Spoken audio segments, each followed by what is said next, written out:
ನಂಜನಗೂಡು ಕಪಿಲಾ ನದಿ ತೀರದಲ್ಲಿರುವ ತಪೋಭೂಮಿ ಗುರು ಪರಂಪರೆ ಸುತ್ತೂರು ಶ್ರೀ ಕ್ಷೇತ್ರದಲ್ಲಿ ಆದಿ ಜಗದ್ಗುರು ಶ್ರೀ ಶಿವರಾತ್ರೀಶ್ವರ ಶಿವಯೋಗಿಗಳವರ ಜನಜಾಗೃತಿ ಜಾತ್ರೆಗೆ ಗುರುವಾರ ಸಂಜೆ ವೈಭವಯುತ ಚಾಲನೆ ನೀಡಲಾಯಿತು.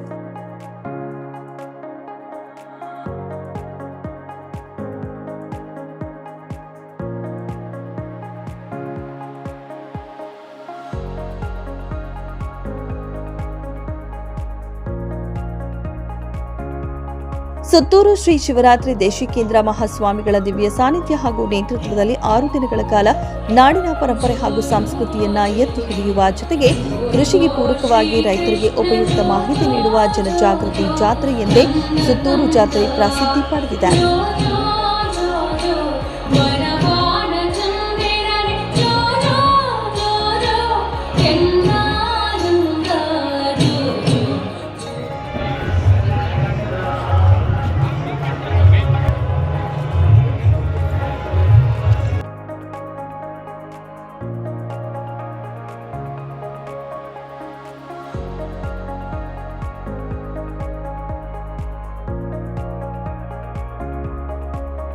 ಇಂತಹ ಐತಿಹಾಸಿಕ ಜಾತ್ರೆಯ ಪ್ರಾರಂಭದ ದಿನ ವಸ್ತು ಪ್ರದರ್ಶನ, ಕೃಷಿ ಮತ್ತು ಸಾಂಸ್ಕೃತಿಕ ಮೇಳ, ಆರೋಗ್ಯ ತಪಾಸಣಾ ಶಿಬಿರ, ದೋಣಿ ವಿಹಾರ ಸೇರಿದಂತೆ ಹಲವು ಕಾರ್ಯಕ್ರಮಗಳನ್ನು ಶ್ರೀ ಶಿವರಾತ್ರಿ ದೇಶಿಕೇಂದ್ರ ಮಹಾಸ್ವಾಮಿಗಳ ದಿವ್ಯ ಸಾನ್ನಿಧ್ಯದೊಂದಿಗೆ ಬೆಳಗಾವಿ ಸಂಸದರಾದ ಜಗದೀಶ್ ಶೆಟ್ಟರ್ ಹಾಗೂ ಮೈಸೂರು ಕೊಡಗು ಸಂಸದರಾದ ಯದುವೀರ್ ಕೃಷ್ಣದತ್ತ ಚಾಮರಾಜ ಒಡೆಯರ್ ಸೇರಿದಂತೆ ಹಲವಾರು ಮಠಾಧೀಶರು ಮತ್ತು ಗಣ್ಯರುಗಳಿಂದ ಜಾತ್ರಾ ಮಹೋತ್ಸವಕ್ಕೆ ವರ್ಣರಂಜಿತ ಚಾಲನೆ ನೀಡಲಾಯಿತು.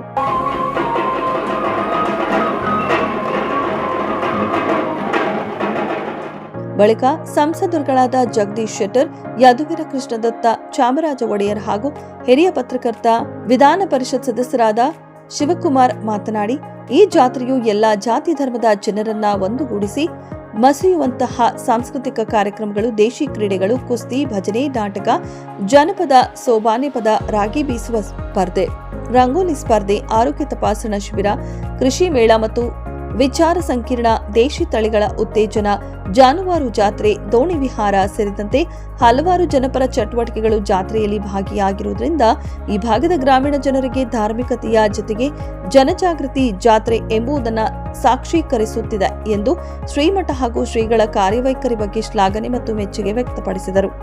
ದೇಶ ವಿದೇಶಗಳು ಸೇರಿದಂತೆ ಶ್ರೀಮಠದ ವತಿಯಿಂದ ತ್ರಿವಿಧ ಜ್ಞಾನ ದಾಸೋಹಗಳನ್ನು ನೀಡುತ್ತಾ ಸಹಸ್ರಾರು ಕುಟುಂಬಗಳಿಗೆ ಆಧಾರವಾಗಿರುವುದಲ್ಲದೆ ಉಚಿತ ಸಾಮೂಹಿಕ ವಿವಾಹಗಳನ್ನು ನಡೆಸುತ್ತಾ ಬಡ ಹಾಗೂ ತಳ ಸಮುದಾಯಗಳಿಗೆ ನೂರಾರು ಕೋಟಿ ರೂಪಾಯಿಗಳ ಮದುವೆ ಖರ್ಚನ್ನು ಉಳಿಸಿದ್ದಾರೆ ಎಂದು ಶ್ರೀಮಠದ ಕಾರ್ಯವೈಖರಿಯನ್ನ ಶ್ಲಾಘಿಸಿದರು. ಈ ರೀತಿಯಾದ ಎಕ್ಸಿಬಿಷನ್ ಎಲ್ಲರಿಗೂ ಮಾದರಿ. ಇದರ ಮುಖಾಂತರ ನಮ್ಮ ರೈತಾಪಿ ಜನರಿಗೆ ಇನ್ನೂ ಹೆಚ್ಚು ಮಾರ್ಗದರ್ಶನ ಮಾಡುವಂಥ ಕೆಲಸ ಈ ರೀತಿಯಾದ ಜಾತ್ರಾ ಮಹೋತ್ಸವ ಮುಖಾಂತರ. ಜಾತ್ರೆ ಅಂದ್ರೆ ಬರೀ ತೇರು ಎಳೆದು ಮುತ್ತತ್ತಿ ಒಗೆಯುವಷ್ಟೇ ಅಲ್ಲ, ಅದರ ಜೊತೆಗೆ ಈ 5-6 ದಿವಸದಲ್ಲಿ ಒಬ್ಬ ಮನುಷ್ಯನನ್ನ, ಒಬ್ಬ ಯುವಕರನ್ನ ಒಂದು ಎಜುಕೇಟ್ ಮಾಡುವಂಥ ಕೆಲಸ ಈ ಜಾತ್ರಾ ಮಹೋತ್ಸವ ಮುಖಾಂತರ ಆಗ್ತದೆ.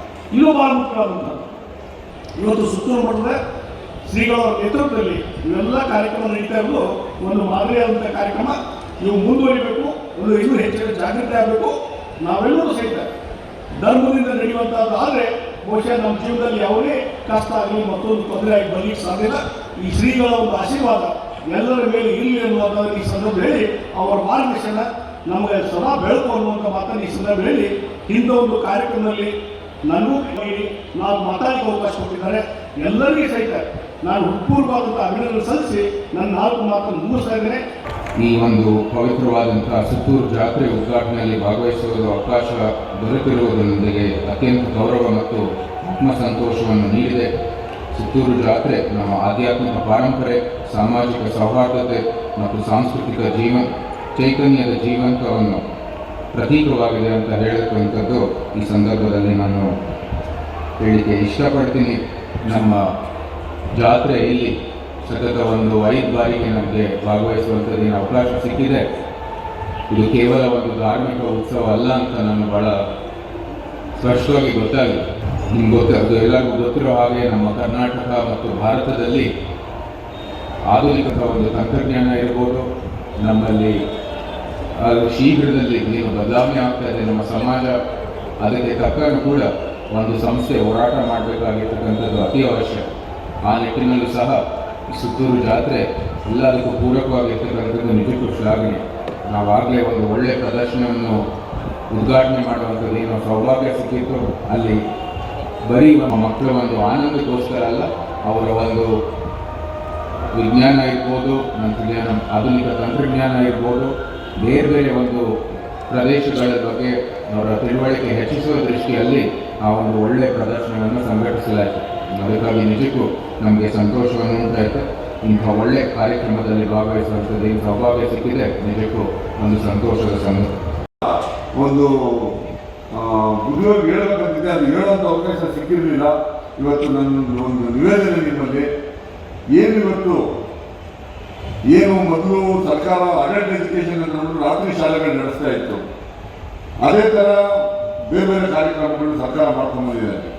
ನೀವು ಸ್ವಲ್ಪ ಇನಿಷಿಯೇಟಿವ್ ತಗೊಂಡು ಕರ್ನಾಟಕದಲ್ಲಿ ಪ್ರತಿಯೊಂದು ಮೂಲೆಯಲ್ಲೂ ಒಂದು ಪಂಚಾಯಿತಿಯಲ್ಲಿರ್ಬೋದು, ಒಂದು ಶಾಲೆಯಲ್ಲಿರ್ಬೋದು, ಒಂದು ತಾಲೂಕಲ್ಲಿರ್ಬೋದು, ಎಲ್ಲರೂ ರಿಸೋರ್ಸಸ್ನ ಯೂಸ್ ಮಾಡಿಕೊಂಡು ವಚನ ಶಾಲೆಗಳನ್ನ ಪ್ರಾರಂಭ ಮಾಡಬೇಕು. ಇವತ್ತು ವಚನ ಶಾಲೆಗಳನ್ನ ಪ್ರಾರಂಭ ಮಾಡಿ 1 ಗಂಟೆ, ವಾರದಲ್ಲಿ 1 ಗಂಟೆ, ಇಲ್ಲಾಂದರೆ ವಾರದಲ್ಲಿ 2 ಗಂಟೆ ವಚನಗಳನ್ನು ಹೇಳಿ ಅದರಲ್ಲಿ ಬರುವಂಥ ಏನು ತಿರುಳಿರ್ಬೋದು ಅದರ ಅರ್ಥ ಹೇಳಿ ಜನನ ನಾವು ಇವತ್ತು ವಚನಗಳ ಹತ್ತಿರ ತೊಗೊಂಡೋಗ್ಬೇಕಾಗಿದೆ. ಇಂಥ ಒಂದು ಇನಿಷಿಯೇಟಿವ್ ತಗೊಂಡ್ರೆ ನಾವು ಕ್ಯಾಶ್ಲೆಸ್ ಸೊಸೈಟಿ ಕಡೆಗೆ ನಾವು ಹೋಗ್ಬೋದು.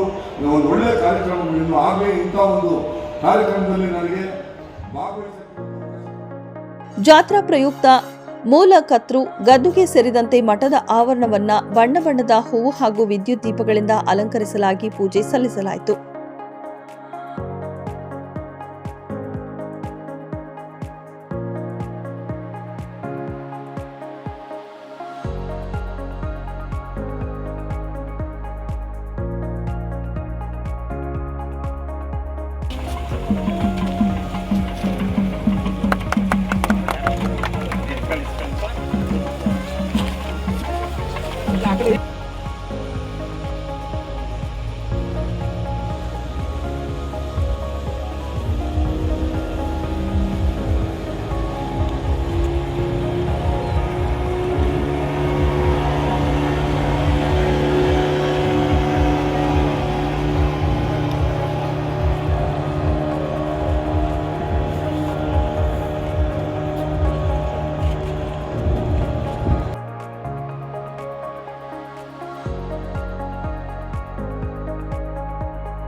ಪ್ರಾರಂಭದ ದಿನವೇ ಬಂದ ಲಕ್ಷಾಂತರ ಭಕ್ತರಿಗೆ ಶ್ರೀಮಠದ ವತಿಯಿಂದ ದೊಡ್ಡ ದೊಡ್ಡ ಕೊಪ್ಪರಿಕೆಗಳಲ್ಲಿ ಅನ್ನ ಸಾಂಬಾರ್ ಹುಳಿ ಸೇರಿದಂತೆ ಸಿಹಿ ಭೋಜನದ ವ್ಯವಸ್ಥೆ ಮಾಡಿ ಯಾವುದೇ ಗೊಂದಲವಿಲ್ಲದೆ ಪುರುಷ ಮತ್ತು ಮಹಿಳೆಯರಿಗೆ ಪ್ರತ್ಯೇಕ ಕೌಂಟರ್ಗಳನ್ನು ಮಾಡಿ ಪ್ರಸಾದ ವಿನಿಯೋಗ ಮಾಡಲಾಯಿತು.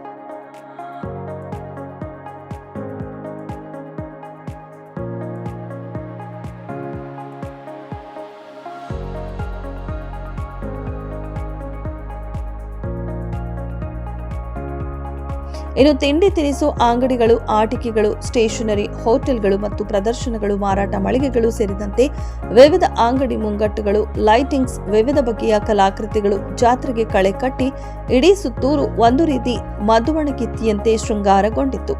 ಇದೇ ಸಂದರ್ಭ ಮಕ್ಕಳ ವಿವಿಧ ಸಾಂಸ್ಕೃತಿಕ ಕಾರ್ಯಕ್ರಮಗಳು ನೆರೆದಿದ್ದ ಸಾರ್ವಜನಿಕರ ಮನಸೂರೆಗೊಂಡವು.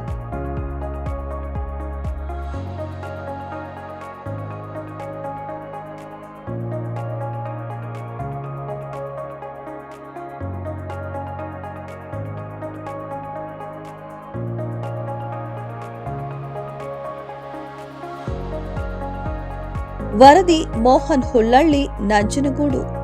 ಮೆಂಡು ನ್ಯೂಸ್ ನೆಟ್ವರ್ಕ್, ಸತ್ಯದ ಕನ್ನಡಿ.